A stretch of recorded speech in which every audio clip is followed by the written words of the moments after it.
নিজ হাতে কাঠ দিয়ে তৈরি সাইকেল চালিয়ে শত বছরের ঐতিহ্যবাহী চরমোনাই বার্ষিক ওয়াজ মাহফিলে যোগ দিতে এসেছে কাঠমিস্ত্রি আবু বকর মিয়া। সোমবার ভোররাত 4টায় টাঙ্গাইল থেকে সাইকেল চালিয়ে রওনা হয়ে সন্ধ্যা 6টায় বরিশালে পৌঁছান তিনি।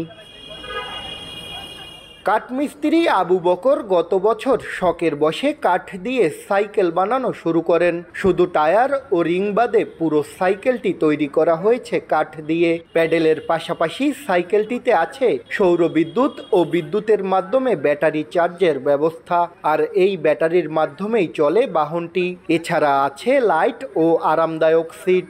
মোটর সাইকেলের আদলে পুরো সাইকেলটি তৈরি করা হয়েছে, তাই লাগানো হয়েছে হর্ন ও গতিমাপার যন্ত্র।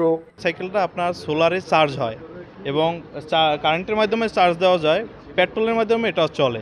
তো এটা একের ভিতর তিন। ফুল বডিটাই হচ্ছে কাঠের।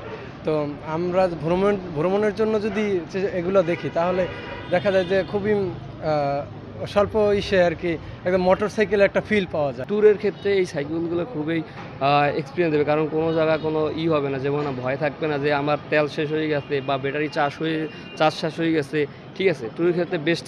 অষ্টম শ্রেণী পর্যন্ত লেখাপড়া করা আবু বকর 1 মাসের কঠোর পরিশ্রমের 28,000 টাকায় সাইকেলটি তৈরি করেন। তিনি পেশায় একজন কাঠমিস্ত্রি। স্বপ্ন আগামীতে সাইকেল চালিয়ে পবিত্র হজে যাওয়ার। কাজ করি কাঠমিস্ত্রির, তাই তো কার মাথায় চিন্তা করলো যে কাঠ দিয়ে একটা সাইকেল বানাই। সাইকেলে সবই আছে, লাইট, হরন, যা যা লাগে। মোবাইল রাখই না, কত কিলো টান উঠলো দেখবার লেগে।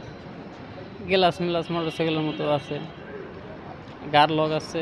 কাঠমিস্ত্রি আবু বকর মিয়া টাঙ্গাইলের নাগরপুর এলাকার ঘোড়ার গাড়ি চালক মৃত ওমেদ আলীর ছেলে। আগামী 30 নভেম্বর চরমোনাই মাহফিলের আখেরি মোনাজাত শেষে টাঙ্গাইলে নিজ বাড়িতে সাইকেলে করে ফিরে যাবেন তিনি। শাকিল মাহমুদ, সময় সংবাদ, বরিশাল।